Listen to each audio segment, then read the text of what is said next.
How is everybody today? It's Friday. It's nice. Fridays are good.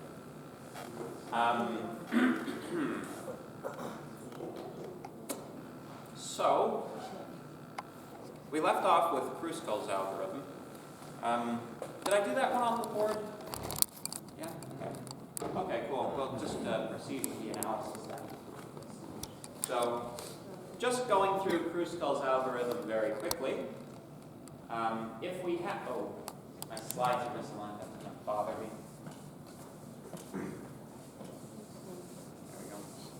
There we go.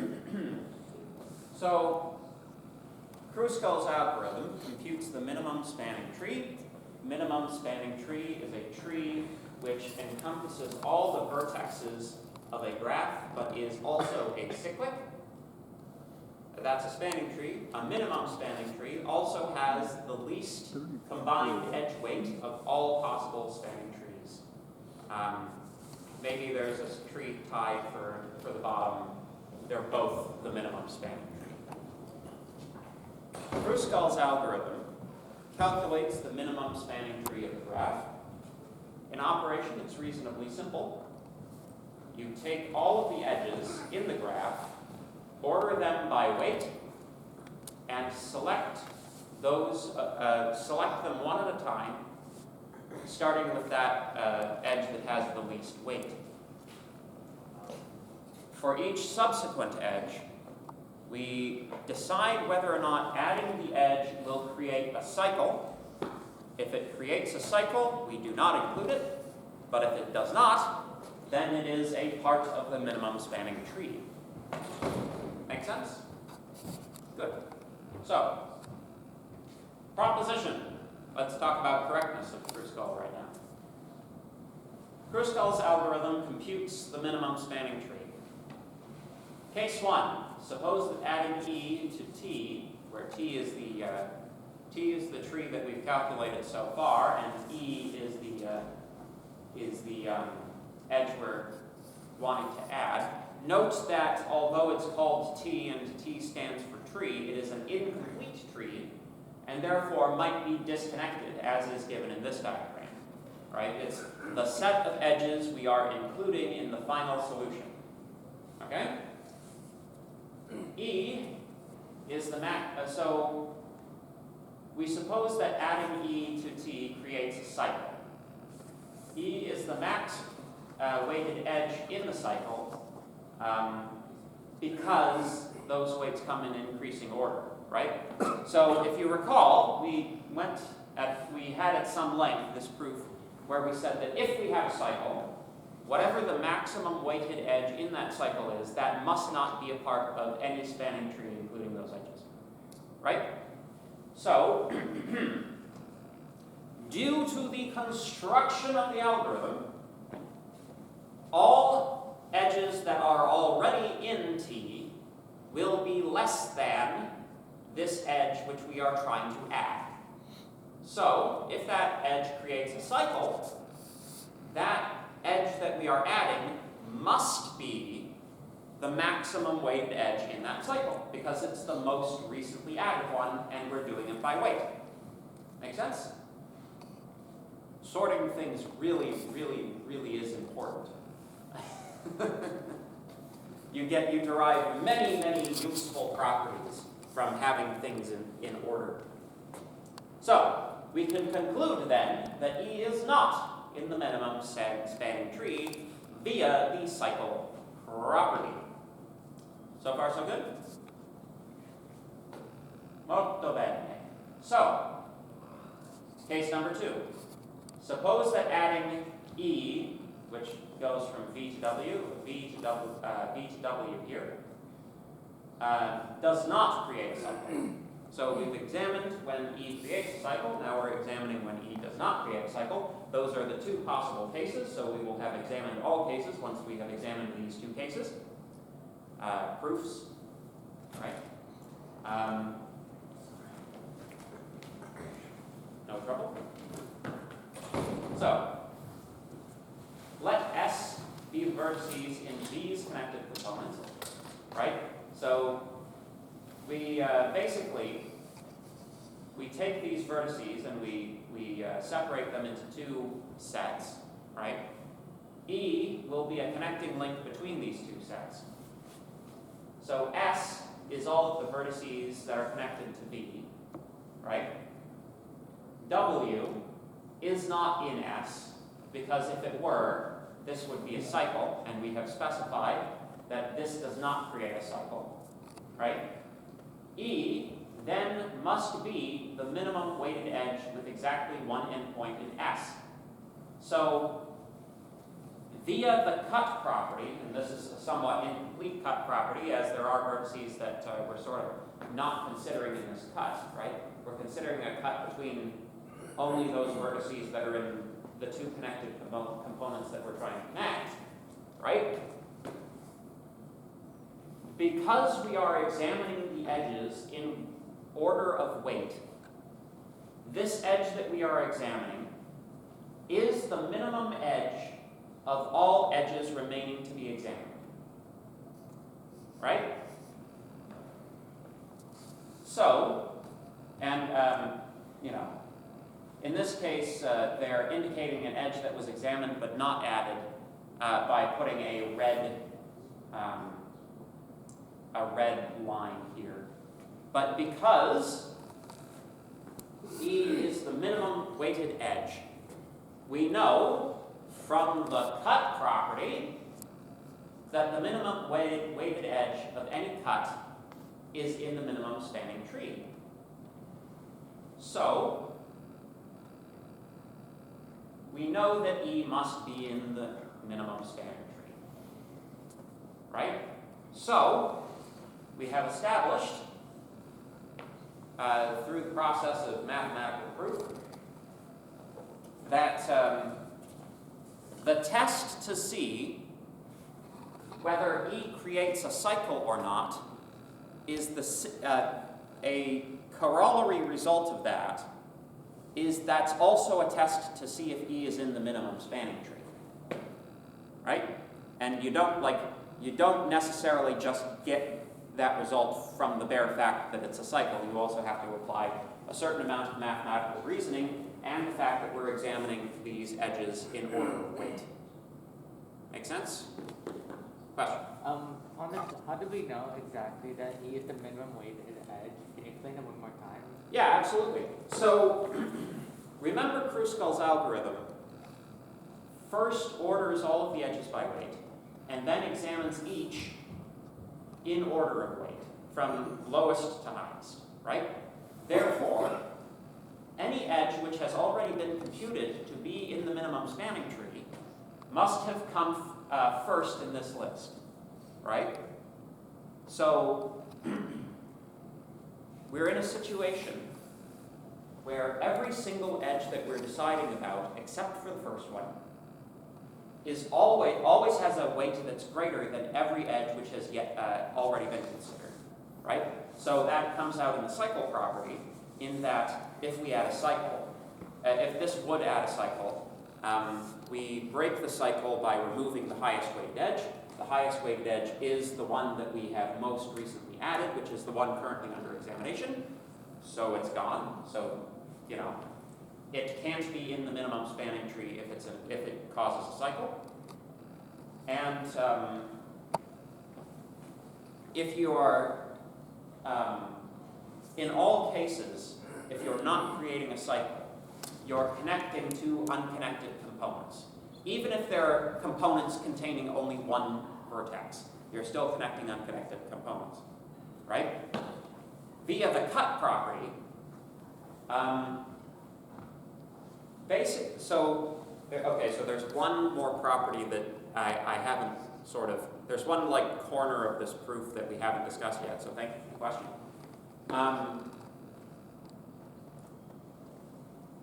We consider E to, E is the lowest weighted edge of all of the unconsidered edges, right? Because we have two sets of nodes and we're trying to connect them, we can think of that as being a cut between the two nodes. We know via the cut property that the lowest weighted edge, the lowest weighted connecting edge between these connected components must be in the minimum spanning tree, right? That's a property. But the question remains, how do we know that we didn't reject some edge at an earlier point between these two sets?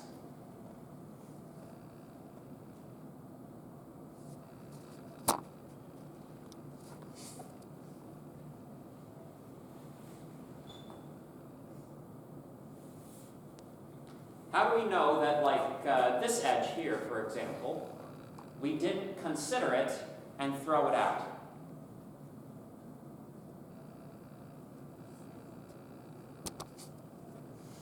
Yes? Because it's larger than E? Say again? Because it's longer than E?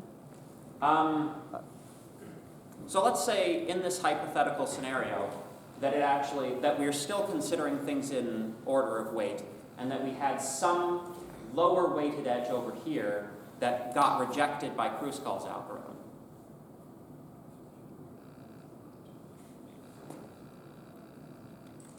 Any ideas? Yeah? It must have created a cycle if it was rejected. Absolutely correct. So if it created a cycle, what does that imply?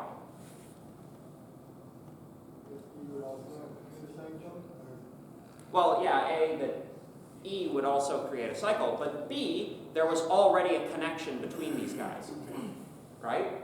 So basically, through construction of the algorithm, it is not possible for the algorithm to reject a connection between unconnected components that doesn't cause a cycle, right? It needs to cause a cycle to be rejected. If it caused a cycle, then that meant that there was some other edge that was already connecting these two components, right? And since it already was computed to connect those two components, it would have the minimum weight because we're considering things in order of weight, right? Make sense? So, the mere fact that E is even being considered for connecting two unconnected components means by construction that it is already the minimum weighted edge of that cut, A. B, that we have not considered any other edges yet between those cuts and rejected them, and that, it doesn't create a cycle because they're disconnected components. Cool? Math? Yes? Like if you have A, B, and C, and then A to B is like 2, B to C is 3. Can I interrupt you there and ask you to draw it on the board?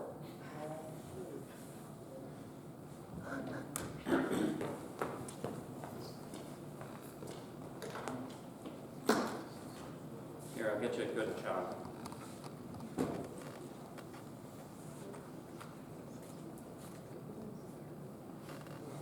Dr. Moore pulling up that off. If you won't give me good chalk, I'll do it myself. This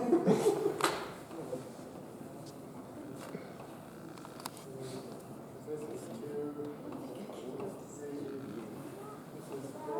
I guess like these two are both lower weight, so we choose this one, but this half is shorter overall. So let's see the So, we're not so that's not what a minimum spanning tree is supposed to compute. It's not a shortest path algorithm, right? Yeah, so thank you. So the question is, so considering this graph, right? The minimum spanning tree here would include this edge and this edge, but not this edge. However, the shortest path from A to C would be via this edge. Minimum spanning trees are not shortest path algorithms. All right?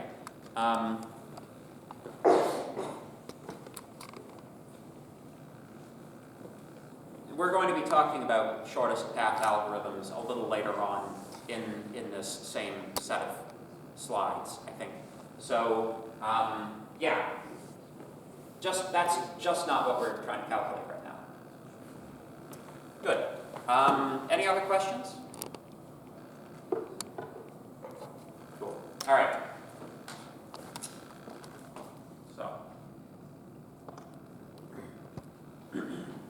how to check if an edge would create a cycle in T? Naive solution is to use depth first search from W on T to check if V is reachable. This is, of course, big OV time per cycle check, as T has at most V minus 1 edges and V vertices, and big OE times V overall.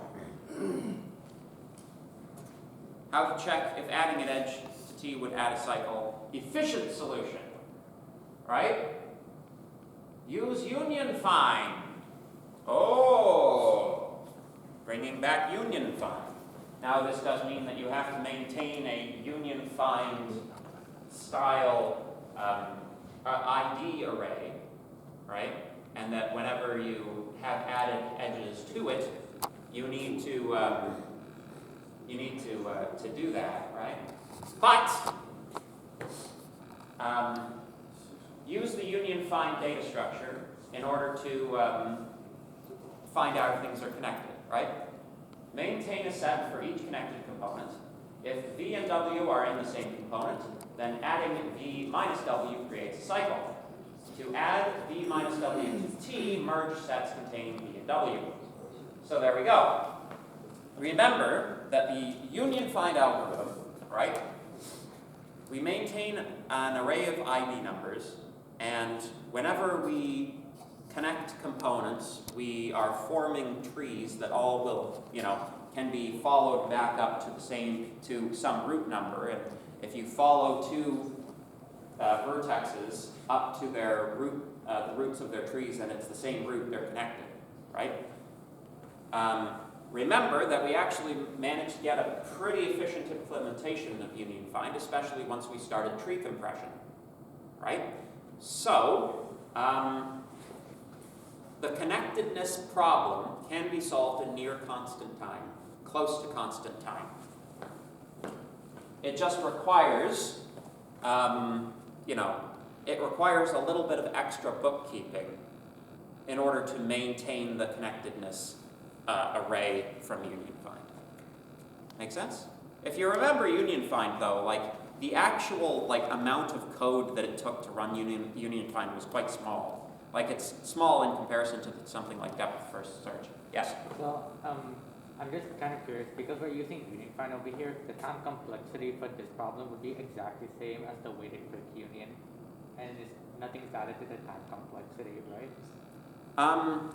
Well, so it depends on whether you want to use weighted quick union or not. You actually have you have your pick of the various union find sub-algorithms, right?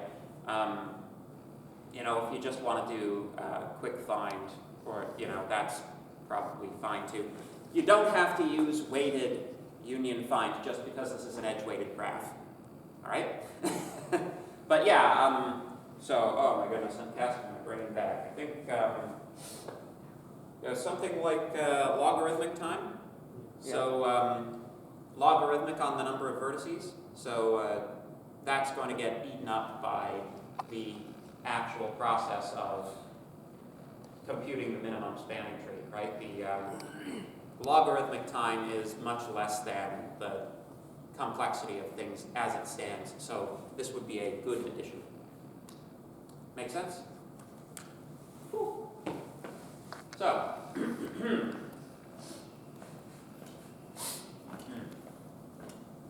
So, implementing Kruskal's algorithm. Use minimum priority queue data structures to store all edges, right? You guys remember minimum priority queues? Yeah.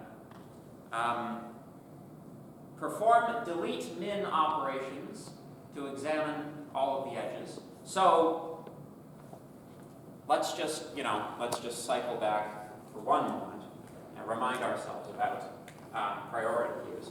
Remember that priority queues were the thing we talked about almost immediately before we talked about heap sort, right? It's a data structure that maintains, when we studied it, the maximum element in a fixed position in the data structure.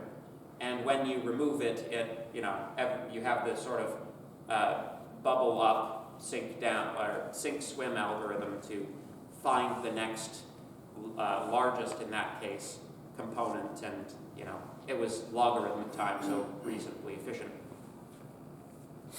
In this case, of course, we're interested in the minimum weighted, the minimum weights of the edges rather than the maximum. But as I've stated, many times in this course, turning a max finding algorithm into a min finding algorithm is as easy as swapping greater than for less than, right? So, rather than having a max heap, you would have a min heap, and everything works out. Make sense? Cool. So, while examining an edge E, we check for a cycle using union find. If E does not create a cycle, I don't know if I actually said that. So, using union find, the check for connectedness between two nodes will tell you if connecting them creates a cycle, right? So, basically, not connected is your gate to creating, like, adding the edge to the minimum spanning tree or not. Cool. So, if E does not create a cycle in the minimum spanning tree, then add E to T. Continue until V minus 1 edges are added to T. Cool. So, Kruskal's algorithm time complexity. Kruskal's algorithm can compute minimum spanning compute the minimum spanning tree in big O E log E time. So, without going into the entire proof, here's the outline. To build the minimum priority queue itself to store all E edges takes big O E time. Total time for delete min operations is at most E log E. Checking for the presence of cycles using union find takes E plus V. So, of those, which one's the biggest?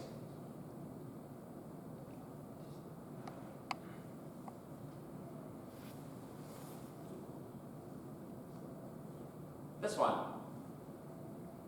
right? Because of the multiplication. Ordinarily, we assume that we have fewer vertices than edges. It's normally normally we have,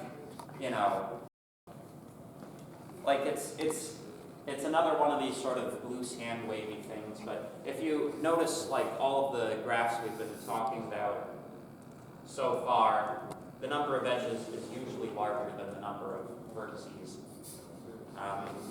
But, so, V and E would be in the same order. It's not like V is like the cube of the number of edges or something, not in normal circumstances anyways. So, note that union find with path compression takes big O m plus n times, starting from an empty data structure, where n is the total number of objects, m is the total number of operations. In this case, n is the vertices and m is the edges. And m is the find operations, and v is the union operations. Good. So, any questions about Kruskal's algorithm before we start talking about Prim's algorithm?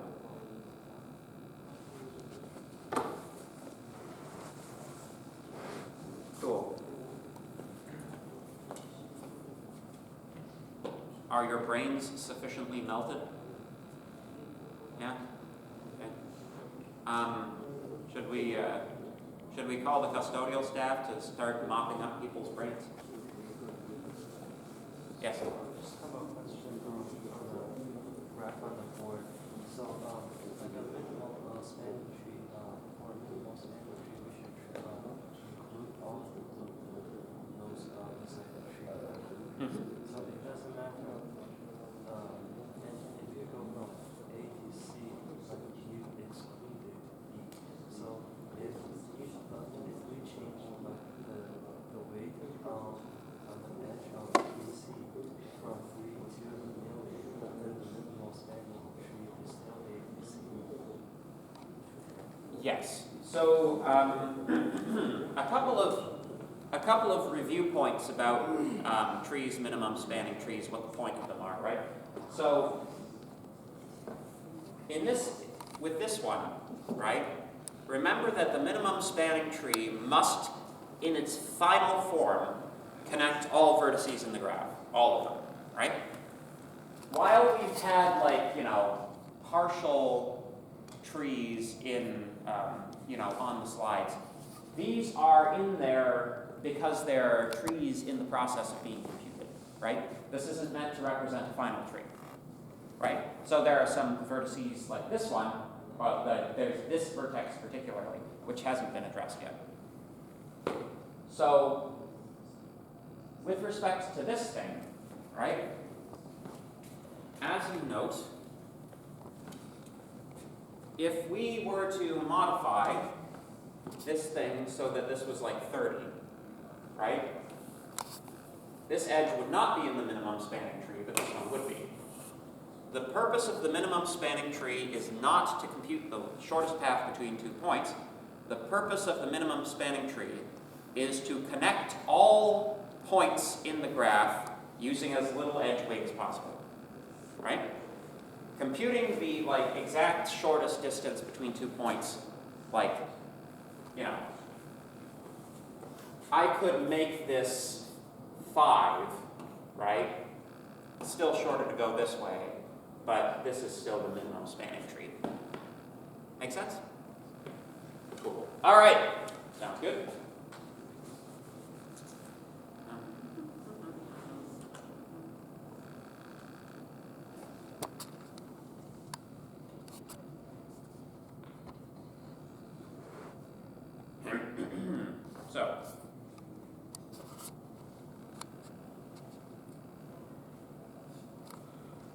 So now, let's discuss Prim's algorithm.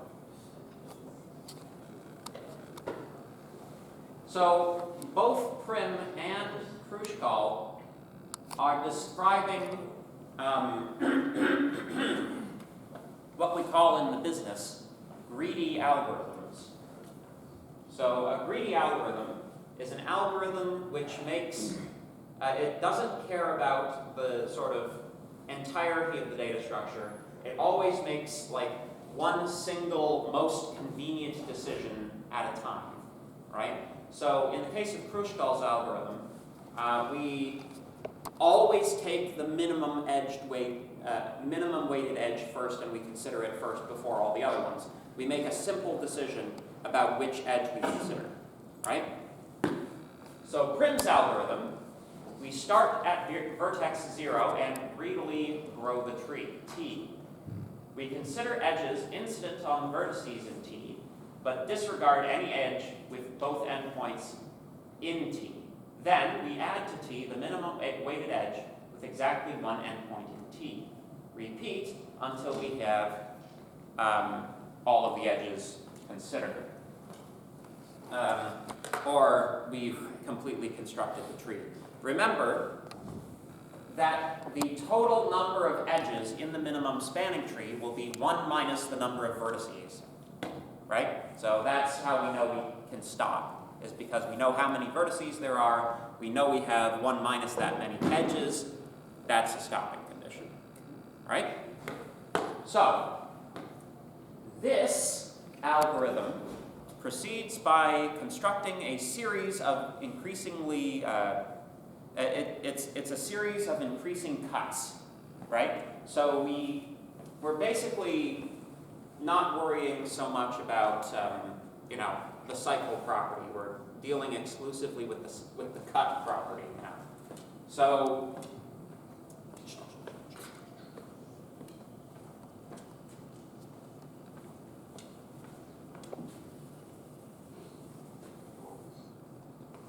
Prim's algorithm.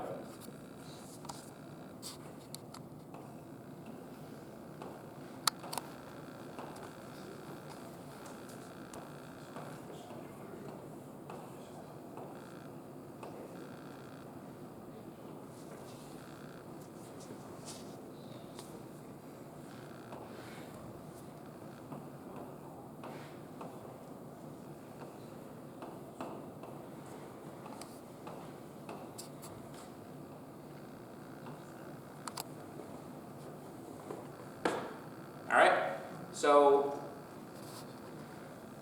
the order in which we're considering these edges is somewhat arbitrary in this case. Or at least the starting point is arbitrary, right?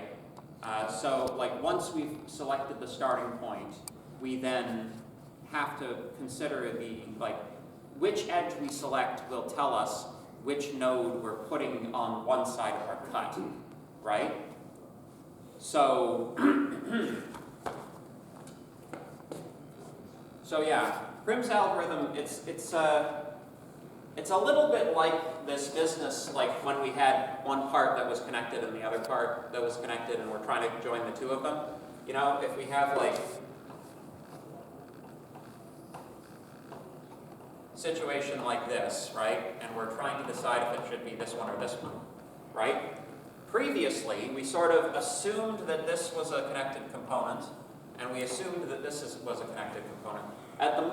Now, with Prim's algorithm, we're kind of imagining that there is a spanning tree here that we're connecting to, and that connecting to any node here will connect to the spanning tree in some way, but we are not worried about computing it just yet, right? We will compute it as we go. We're going to, we're assuming that there is a spanning tree that exists here, but we're going to, build it up from the other side. So,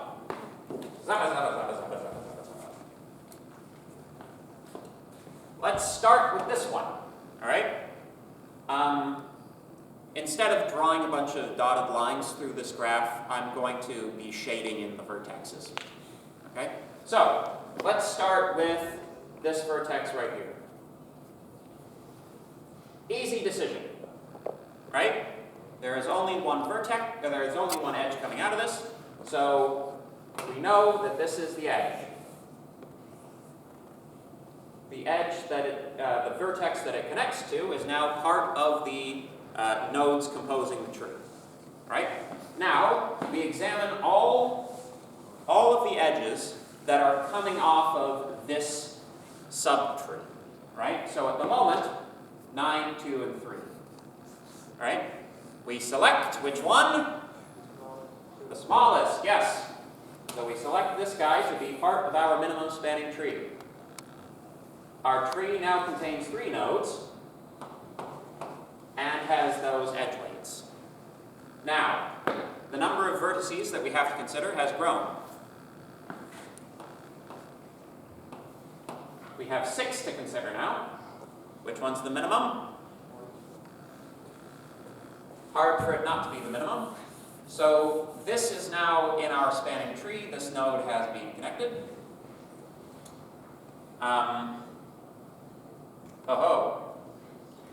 We have an interesting conundrum. I used 3 twice. So, essentially, all of these edges that are in the graph now are eligible for consideration, right? We select the minimum. In this case, there are 2 minimums.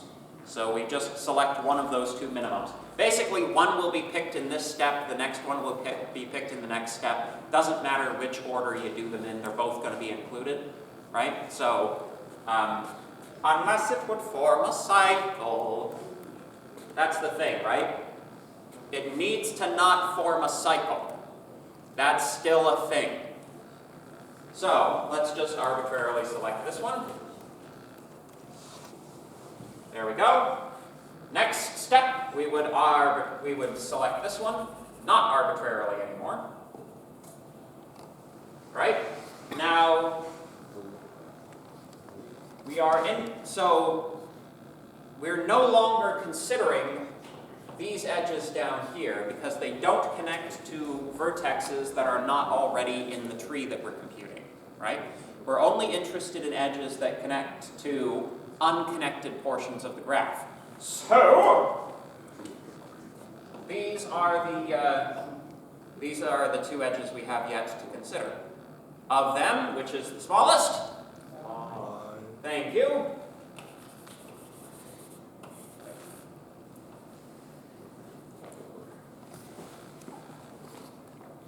Boom. Minimum spanning tree. Yes. Is there a reason why you chose that those things starting good, or can you use It's an arbitrary selection. No, I picked it because it was on one side.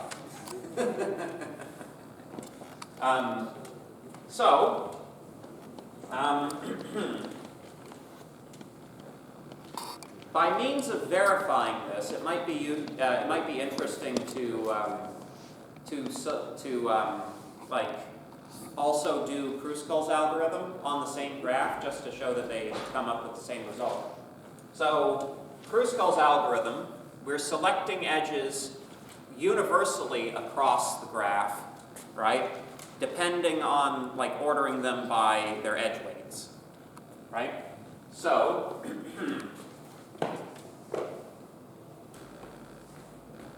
lowest edge weight would be this one. How am I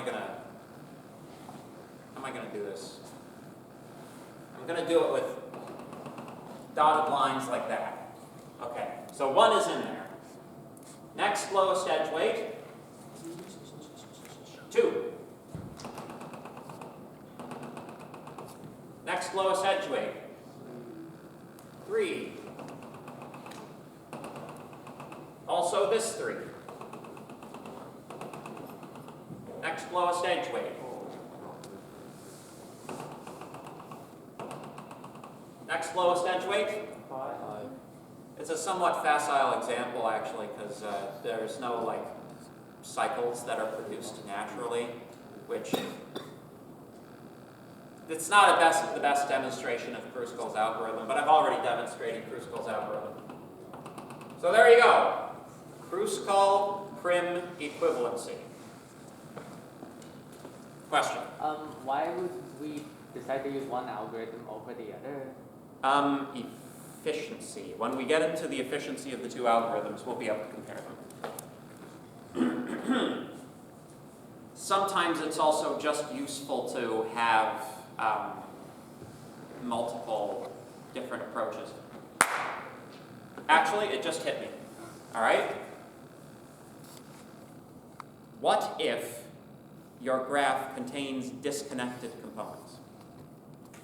So, for example, what if we had another smaller cluster off to the side?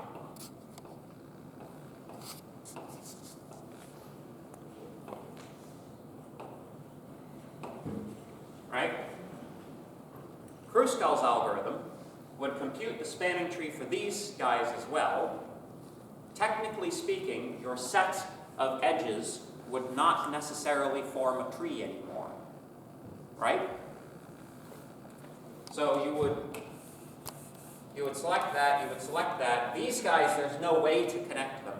So you have like two disjoint spanning trees that nevertheless are, the spanning, if you were to take the two spanning trees and consider the two graphs they apply to separately, those are the spanning trees for every subgraph within the graph that's disconnected, right?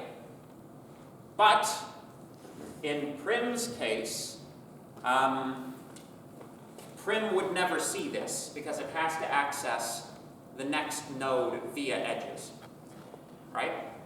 That being said, Prim might also not know when to stop, because the stop condition for Prim is that we have v minus 1 edges, and we have 3 edges here that it will think are also, or sorry, we have 3 vertices here that it will think are vertices that apply to this, but they won't. So it'll probably just unless it's got some test for that, it'll just keep testing every edge until it's exhausted its edges and can't produce one without a cycle, right? Make sense? Yeah. So that would be one functional difference between Prim and Kruskal, is what the behavior is when you have a disconnected graph. Question? How to determine which component is MST of this graph? It has 2 components. Sorry, could you repeat the question? How to determine which component is the MST of this graph? How to determine which component is the MST of the graph? So, like, if it's disconnected, or So,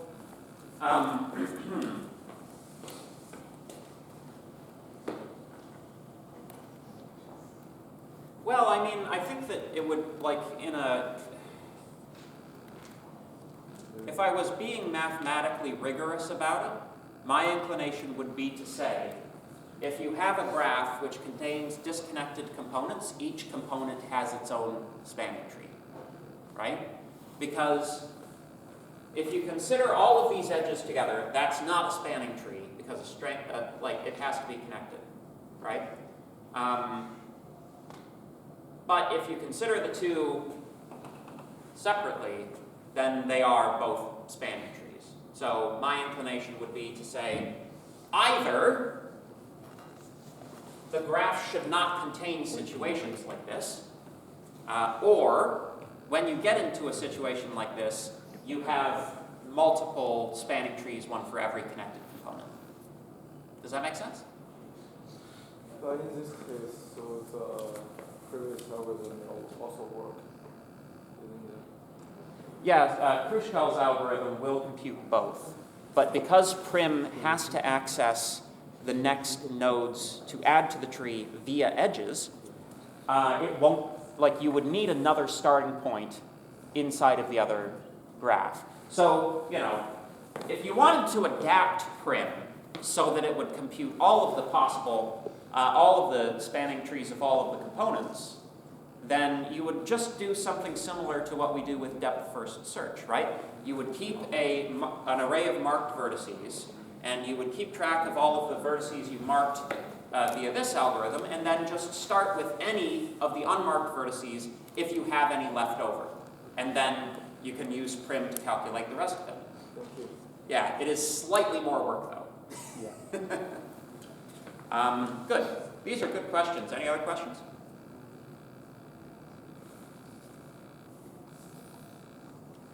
Okay.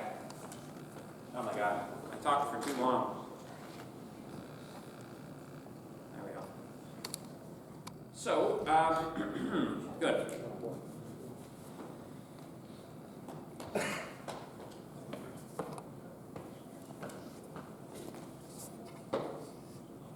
So, we've got this example as well on the slide, so let's just go through that as well. So we're starting at 0 here. You can see the edges we're considering are all of the ones that are adjacent. Our edge weights are given in this table here, which is not sorted in this case, but is, well, it's sorted by vertex.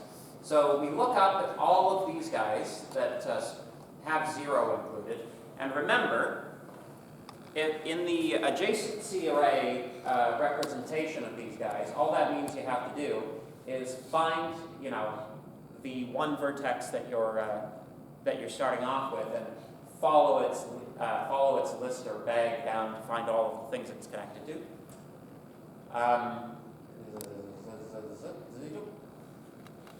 You pick the one with the lowest weight, right? You add that to the tree, and then you consider again all of the edges that wouldn't create a cycle. So, taking a look here, we'll see that of these guys here, 0, 7 has the lowest weight, so we include that. Notice how the ones we're examining change, right? We're no longer examining, well, I think perhaps we should be actually, now that I'm looking at this and thinking about it. Why are we not considering 0, 1 or 0, 6 here?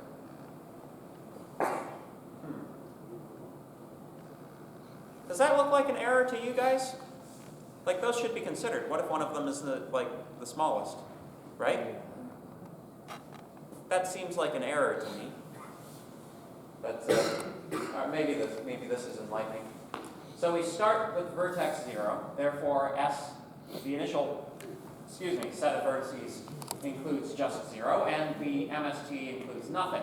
Consider all edges incident on 0, and then add the minimum edge weight to t. In the previous example, this edge was 0, 2. Therefore, S is 0 and 2, and t contains only 0, 2. The dash here meaning that it's an edge between 0 and 2. Now consider the edges incident on 0 and 2, disregarding any edge with 2 endpoints in S. That is, the edge, if there was another edge to 0 and 2, then you disregard it. We add the minimum edge weight to T, that is the edge 0, 7, therefore S contains 0, 2, and 7, and T has 0, 2, and 0, 7. We repeat the procedure until V minus 1 edges are added to T. I'm going to call it. I think this is a mistake. You exclude edges if both endpoints are in S. In the case of this edge here from 0 to 1, both endpoints are not in S, so it should be included in consideration. So I guess we're smarter than the textbook, eh? You know, it used to be that if you found an error in a textbook, you could write the author and they'd give you a monetary award. Yeah. Yeah. Anyway, so that's time. Have a good weekend, folks. We'll see you all on Monday.